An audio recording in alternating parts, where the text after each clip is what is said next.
Even on the best ones, I will fight for you.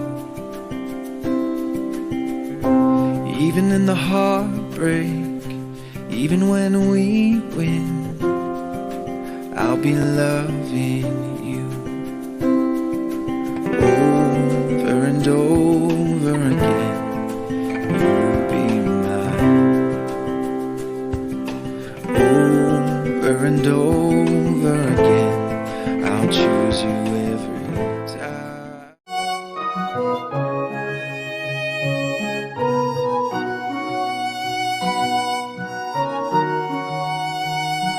Kalvari के पास खड़ा हो, खून की धारा देखता जा, तेरे पापों का यही दाम दिया है मसीह। हम प्रभु परमेश्वर को धन्यवाद देते हैं कि आज का दिन प्रभु ने मुझे और आपको दिया है ताकि हम परमेश्वर की महिमा करते जाएं और जो परमेश्वर की योजना उसको पूरा कर सकें। प्रियो, आज की सुबह एक बार फिर से मैं आप सभी का स्वागत और वेलकम करता हूं। बुधवार का दिन 6 मार्च का। परमेश्वर का धन्यवाद कि परमेश्वर हमें एक एक दिन आगे बढ़ाता है। आज की सुबह परमेश्वर ने मौका में दे दिया है कि हम परमेश्वर की महिमा करते जाएं। और प्रियो, परमेश्वर यही चाहता है कि हर दिन हम उसकी महिमा करते जाएं, शैतान की सारी चालों को परास्त करते जाएं और परमेश्वर की महिमा को हम आगे बढ़ाएं। जो उसकी योजना है, जो उसकी इच्छा, उसकी मर्जी है, उसको हम पूरा कर सकें। आज मेरा आपका जो विषय है, उस विषय को लेकर जो हम चल रहे हैं, सताओं में, परेशानी में, परीक्षाओं में परमेश्वर हमें आगे बढ़ाना चाहता है। अपने मिशन को समर्पित हो, अपने मिशन को समर्पित करें परमेश्वर के सामने। इसलिए 2 कुरिन्थियों उसका 10 अध्याय 6 पद में वो कहता है, और तैयार रहते हैं कि तुम्हारा आज्ञा मानना पूरा हो जाए। तो हर एक प्रकार के आज्ञा ना मानने का पलटा लें, हर एक प्रकार की आज्ञा ना मानने का पलटा लें। हमें तैयार रहना, अपने मिशन पर जाने के लिए तैयार रहना। इसलिए प्रियो, परमेश्वर का वचन 2 कुरिन्थियों उसका 7 अध्याय और उसके 10 पद में भी वो इस प्रकार से कहता है, क्योंकि परमेश्वर भक्ति का शोक ऐसा पश्चाताप उत्पन्न करता है जिसका परिणाम उद्धार है, और फिर उससे पछताना नहीं पड़ता, परंतु संसारिक शोक मृत्यु उत्पन्न करता है। परमेश्वर अपने इस सुंदर वचन के पढ़े और सुने जाने पर आशीष दे। हम प्रार्थना करेंगे। जीवन की अच्छी आशीषों के देने वाले हमारे उद्धारकर्ता प्रभु यीशु मसीह, आज का दिन आपने में दिया। ये बुधवार का दिन प्रभु आपके द्वारा हमें मिला है ताकि हम आपके पवित्र सिंहासन के सम्मुख आ जाएं, हम आपकी महिमा कर सकें। आप हमें सिखाते हैं, आप हमें समझाते हैं, ताकि आपके साथ हम इस जीवन को व्यतीत कर सके जो जीवन आपने में दिया है। इस पृथ्वी पर आज का दिन दिया ताकि हम जीवित रहे और बहुतों के लिए आशीष का कारण बने। हमारे जीवन को प्रभु प्रैक्टिकल बना दे, आत्मिक बना दे, ताकि परमेश्वर जब संसार में रहते हैं तो आत्मिक जीवन जीकर बहुतों के लिए आशीष का आनंद का कारण बना सकें। हर प्रकार की दुष्ट की सारी चालों को हम यीशु के नाम से परास्त करते हैं। नई सामर्थ, नई शक्ति, नया बल दे। आज का दिन हम सब के लिए आशीष का दिन बन जाए और हम आपकी महिमा कारण बन सके। हमारे सारे श्रोताओं के लिए, सारे भाई बहनों के लिए विशेष प्रार्थना करते हैं, आपका हाथ उन पर बना रहे, ताकि वो आपके नाम में आगे बढ़ते जाएं और आपकी महिमा कारण बन सके। बड़े ही आदर के साथ, दीनता, नम्रता के साथ पिता परमेश्वर हम सभी को आपके हाथ में सौंपते हैं। हमारे प्रदेश राजस्थान के लिए प्रार्थना करते हैं, उत्तम आशीष दे। यहाँ के मुख्यमंत्री के लिए हम प्रार्थना करते हैं, प्रभु जी आपका हाथ हमारे मुख्यमंत्री भजनलाल जी पर हो, ताकि आपका हाथ उन पर बना रहे, ताकि वो आगे बढ़े। हम प्रार्थना विनती करते हैं प्रभु, हमारे देश के प्रधानमंत्री के लिए, राष्ट्रपति के लिए आपका हाथ उन पर भी बना रहे। बड़े आदर के साथ, दीनता के साथ, नम्रता के साथ हम सभी को प्रभु आप ही के हाथों में सौंपते हैं और चाहते हैं प्रभु आप हम सब की अगुवाई करें। आज का दिन हम सब के लिए आशीष का दिन बन जाए। सारी महिमा आपको देते विनती को अपने प्रभु अपने धार करता यीशु मसीह के नाम से मांगते हैं, आमीन। प्रियो, परीक्षा जो मेरे और आपके जीवन में आती है, इसलिए वो कहता है इन परीक्षाओं पर जीत पाना, इन परीक्षाओं पे मुझे और आपको जीत पाना है, और जीत पाने के लिए आपको स्थिर रहना है। मैं हमेशा एक उदाहरण देता हूँ, जब क्रिकेटर ग्राउंड में जाता है तो वहाँ जाके यदि वो पिच पे खड़ा रहता है तो रन बनाएगा, यदि वो बाउंसर से डर गया, बॉल से डर गया, तो वो ज़्यादा देर खड़ा नहीं पाएगा। जो समस्या है, जो बाउंसर आएंगे, जो बॉल आएगी, उसको आपको रोकना है उस बैट के द्वारा, और जब आप बैट को उसको रोकेंगे तो क्या होगा, आप खड़े रहेंगे तो आगे बढ़ेंगे। परमेश्वर चाहता है कि आप हर परीक्षा में, हर समस्या में, हर परेशानी में स्थिर रहे, मजबूत रहे और परमेश्वर की महिमा करते चले जाए। इसलिए कहता है और तैयार रहते हैं कि तुम्हारा आज्ञा मानना पूरा हो जाए। परमेश्वर का वचन हमारी आज्ञा पालन पे स्थिर रहता है। हम जो परमेश्वर के वचन को लेकर आगे बढ़ते हैं, उससे आज्ञा पालन हम करना चाहिए। वो कहता है तुम मेरी आज्ञा का पालन नहीं करते तो तुम मेरे चेले कभी हो नहीं सकते।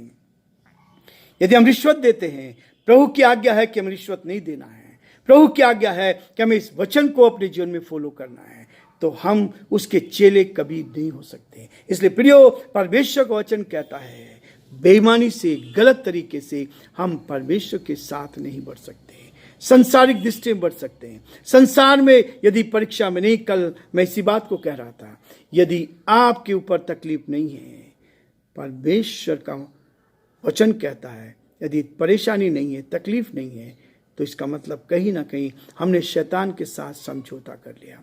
जहां मन चाहता है वहां शैतान के साथ समझौता कर लेते हैं। जहां हमारा मन वहां से अलग हट जाता है तो हम आत्मिक बन जाते हैं। लेकिन प्रभु का वचन ऐसा नहीं कहता। वो कहता है 10 पद में कहता है, क्योंकि परमेश्वर भक्ति का शोक ऐसा पश्चाताप उत्पन्न करता है जिसका परिणाम उद्धार है। परमेश्वर चाहता है हर दिन मेरा उद्धार हो, हर दिन हम उद्धार की ओर बढ़ते चले जाएं। जिस दिन मेरा उद्धार हो गया, अब उसको सुरक्षित रखना मेरा और आपका काम है। परमेश्वर का वचन प्रकाशित वाक्य में कहता है, कोई तेरे मुकुट को छीन ना पाए।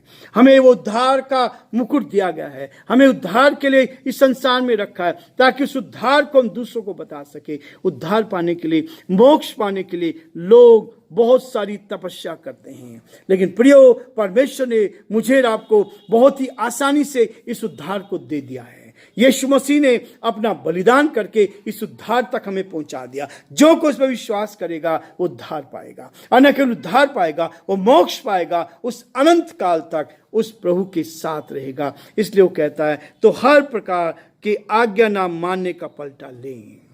जो आज्ञा नहीं मान रहे हैं उनसे वो पलटा लेगा, ये परमेश्वर का वचन कहता है। और इस वचन के लिए वो बार बार इस बात के लिए कहता है, उसकी सेवकाई आज्ञा ना मानने वालों को धार्मिकता की समझ में लाना होता है। उसकी जो शिक्षा है वो शिक्षा ये है कि उसको जो आज्ञा नहीं मान रहे हैं उन धर्मियों को की समझ में लाए, परमेश्वर के साथ लेकर आए। और यही कहता है प्रभु मुझसे और आपसे कहता है, प्रभु की सारी आज्ञाओं और विधियों पर निर्दोष चलने वाले लोग जो हैं वही हैं परमेश्वर के साथ जीवन व्यतीत करने वाले। इसलिए परमेश्वर का वचन कहता है कि मुझे और आपको प्रभु की योजनाओं को पूरा करना, उसकी विश्वास से आज्ञा मानने के लिए वो मुझे प्रोत्साहित करता है। और इसलिए बुलाया है कि हम विश्वास से आज्ञा माने, और न केवल उसकी आज्ञा माने के लिए बुलाए गए हैं, हम इसी के लिए बुलाए गए हैं। आज्ञा ना मानने वाले स्त्री और पुरुष सुसमाचार प्रचार के योग्य नहीं हैं। जो उसकी आज्ञा का पालन नहीं करते वो इस योग्य नहीं है कि वो सुसमाचार का प्रचार कर सकें। आज बहुत सारे लोग सुसमाचार का प्रचार करते हैं, लेकिन जीवनों में प्रभु दिखाई नहीं देता है। हम केवल मुंह देखा न्याय करते हैं, हम मुंह देखा न्याय करते हैं, क्योंकि परमेश्वर का वचन कहता है कि आत्मिक व्यक्ति सब कुछ जान जाता है, आत्मिक व्यक्ति को सब पता रहता है। जब आप आत्मिक हैं तो परमेश्वर इस बात को बहुत ही स्पष्ट करके मेरे और आपके सामने रखता है कि जो आत्मिक व्यक्ति होगा वो सब कुछ जांच सकता है। लिखा है पहला कुरिन्थियों का 2 अध्याय में बहुत स्पष्ट कहा गया, आत्मिक जन सब कुछ जांचता है परंतु आप किसी से जांचा नहीं जाता है। आत्मिक व्यक्ति यदि होगा वो सब जानते हैं कैसा मैं प्रचार कर रहा हूं, कैसा मैं संदेश दे रहा हूं और मेरा व्यवहारिक जीवन क्या है। जब मैं संदेश दे रहा हूं तब तो बहुत अच्छा हूं, लेकिन जब बाहर रहता हूं तो कैसी योजनाएं बनाता हूं वो नहीं चाहता। परमेश्वर कभी ऐसा नहीं चाहता है, इसलिए कहता है वो मेरे और आपके जीवन में इसी बात को लेकर आता है कि हम परमेश्वर की महिमा कैसे कैसे करते हैं। गैर मसीहों के मध्य केवल परमेश्वर का नाम का अपमान करेंगे। यदि हम उसकी आज्ञा का पालन नहीं करते तो गैर मसीहों के बीच में हम यीशु के नाम को, परमेश्वर के नाम का अपमान करेंगे। इसलिए रोमियो उसका 2 अध्याय और उसके 22 और 23 पद में इस बात को वो मुझे और आपको बताता है। रोमियो की पत्री को यदि आप देखते हैं और उसके 2 अध्याय में जब हम आते हैं तो यहाँ हम 22 और 23 पद में इस बात को पाते हैं। परमेश्वर का वचन कहता है, तू कहता है वह विचार न करना, क्या आप ही वह विचार करता है? तू तो मूर्तों से घृणा करता है और आप ही मंदिरों को लूटता है। 23 पद, तू तो व्यवस्था के विषय में घमंड करता है परंतु व्यवस्था ना मानकर परमेश्वर का अनादर करता है। यदि इस व्यवस्था का पालन हम नहीं करते हैं, उसकी इच्छा के अनुसार नहीं चलते हैं, हम रिश्वत देकर काम कराते हैं, ये परमेश्वर की आज्ञा नहीं है। परमेश्वर कभी नहीं चाहता प्रियो हम गलत रास्ते पर जाकर अपने रास्ते को साथ, संसार में हम एक जगह सब कुछ कर परमेश्वर की आज्ञा का पालन करते हैं और फिर अपने आप को धोकर दिखाते कि हम साफ नहीं। परमेश्वर चाहता है कि हम अपने जीवन को प्रभु के साथ, आप मसीह क्यों नहीं बन जाते हैं? आप मसीह क्यों नहीं बन जाते? परमेश्वर मुझे और आपको इसी बात के लिए प्रेरित करता है कि आप परमेश्वर के साथ जब परमेश्वर की संगति में आते हैं तो पवित्र आत्मा से भरना है। पवित्र आत्मा हमें गलत काम के लिए कभी भी प्रोत्साहित नहीं करेगी। हम आगे बढ़कर गलत लोगों के साथ संगति करके, गलत काम करके हम अपने आप को ऊंचा दिखाना चाहते हैं। प्रियो, यही परमेश्वर का वचन हमें रोकता है। वो इसी बात के लिए कहता है कि और फिर उससे पछताना नहीं पड़ता परंतु संसारिक शोक मृत्यु उत्पन्न करता है। परमेश्वर, क्योंकि परमेश्वर भक्ति का शोक ऐसा पश्चाताप उत्पन्न करता है जिसका परिणाम उद्धार है, और फिर उससे पछताना नहीं पड़ता परंतु संसारिक शोक मृत्यु उत्पन्न करती है। आत्मिक जीवन में हम आगे बढ़ सकते हैं, प्रभु की महिमा कर सकते हैं। प्रियो, आज मैं ही रुकना चाहूँगा, कल फिर हम आगे 11 पद से आगे बढ़ेंगे ताकि परमेश्वर को महिमा दे सके और एक एक चीज़ को हम लेकर आगे बढ़ेंगे। प्रभु आप सबको बहुत आशीष दे और परमेश्वर का हाथ आप पर और आपके पूरे परिवार पर बना रहे।